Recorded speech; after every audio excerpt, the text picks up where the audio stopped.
times myself, and it is one of golf's hottest destinations. This 5-star all-inclusive golf getaway includes VIP travel and a chance to win a stack of prizes, including a 1-year lease on a 2015 Discovery Sport from Jaguar Land Rover Canada. Book your spot today at reachfortherainbow.ca. Driving the V6 Mitsubishi Outlander with all-wheel control feels like this. 7-passenger seating sounds like this. Its 3,500-pound towing capacity helps you haul even this. And its 10-year powertrain limited warranty is like this. Right? Nothing's like that. Here's another Mitsubishi Outlander.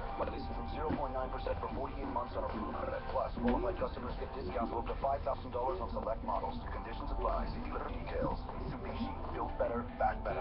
Hey, if you need money for an emergency, whatever that may be, if your car is 6 years or newer and paid for, you can borrow up to $20,000 in a same-day open loan. And if you have a lower credit score, we have the lowest boost credit rates in the GTA. Call 416-634-2010. 634-2010. Or go to borrowwithyourcar.com. If you need money in a hurry, borrowwithyourcar.com. Get money quick, just one click. Borrowwithyourcar.com. Brady and Walker. Today at 1. Now more of the Jeff Blair Show on Sportsnet 590. The Fan. All right, don't forget at 10 o'clock our exclusive interview with the Commissioner of Major League Baseball, Rob Manfred. A lot of questions to ask the Commissioner. I've known Rob Manfred for a long time, and I think you're going to find him to be a little different than Bud Staley, who, quite frankly, I had very, very few issues with to begin with. But Rob Manfred is media savvy. And I'll tell you a quick story about him as we wait for Mark DeRosa. I'll tell you just a very quick story about him.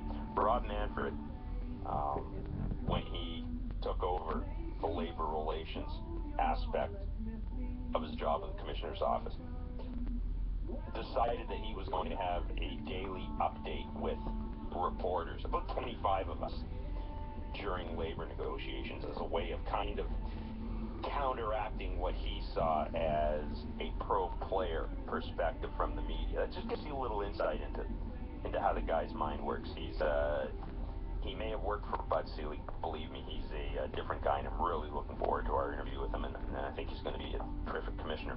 But before we get to that interview, there is a new show. I'm kind of excited about this. We always got the MLB Network on in the studio and here. And starting next Monday, which is April 6th, our next guest, Mark DeRosa, will be co-host of MLB Central. That'll be on the MLB Network, which you can find on Rogers Digital Cable in Ontario on channel 415. Matt Vesgerzian, Lauren Shahadi will be on the show along with our next guest, a very popular former major leaguer, Mark DeRosa. Mark, thank you so much for doing this, man. It's been a long time. No, thanks for having me. What's got your eye as we begin the process of breaking spring training? What are the storylines you're most interested in this year? Who's going to stay healthy? Spoken like a true former player. It's the truth. I went down to Tampa last week because MLB Central, one of the things I wanted to do when they asked my opinion on things is I want to do more sit-downs with players and get to know them on a personal level so the fans get a feel for who these guys are, not just how the team's doing this week. So I went down there and, I went to Yankees camp, and you look at them and they're all on the field and they look great, but will Carlos Beltran be able to play right? Will CC be an X-factor for him? Will Tanaka eventually blow out? Will A-Rod do anything? Then you drive over to Toronto and got a chance to see my old teammates there, and you see, I feel terrible for them because they were with Marcus Stroman. That's in a PSB, a meaningless drill to go out there and blow his knee out. It's just sad. I just hope that doesn't kill him. I think Alex and Harry Manassian will do everything in their power to add a piece or two here before the season gets started. But I love the vibe in that clubhouse. And then I went over to Philly as well, and you just see a team that's kind of doesn't know where it's going. I think for me, there's a lot of interesting teams. But I still see it as kind of the same old, same old. You know, a lot of teams have done big things, but I still see the Dodgers being good. I still see the Nats being good. I still see Detroit finding a way to win in the Central. I still kind of see the same thing. Mark, a lot of people are giving the Cleveland Indians a lot of love in preseason. I mean, Sports Illustrated's picked them to win the World Series. A lot of people have them winning that division.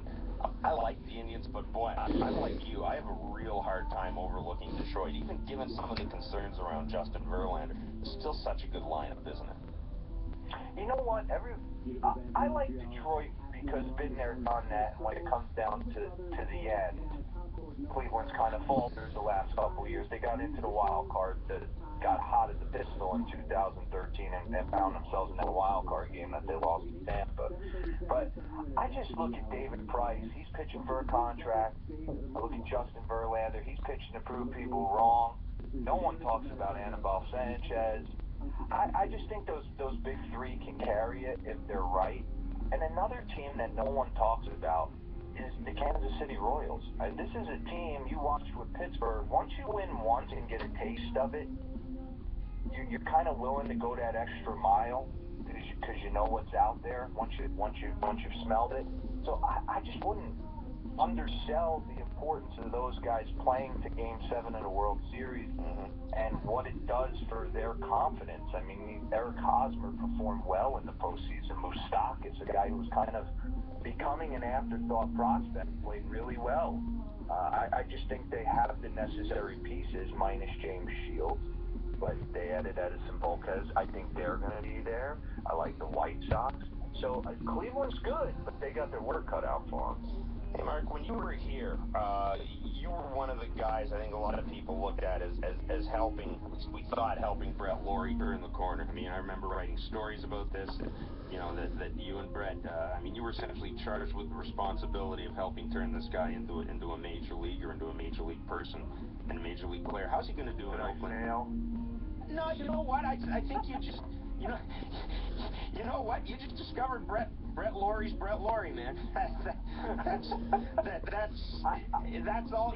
What there is what there is, my friend. Yeah, he called me when he was traded, the day he was traded, and he was floored. And I kind of spoke to him more as a friend at first, and then I kind of spoke to him a little bit more candidly. I'm like, Brett, I mean, they got Josh Donaldson for you. It's not like they traded you away and got a couple minor leaguers to fill the pipeline. I mean, this is been a perennial MVP candidate the last 2 years. Has flirted with 30 home runs, 100 ribbies.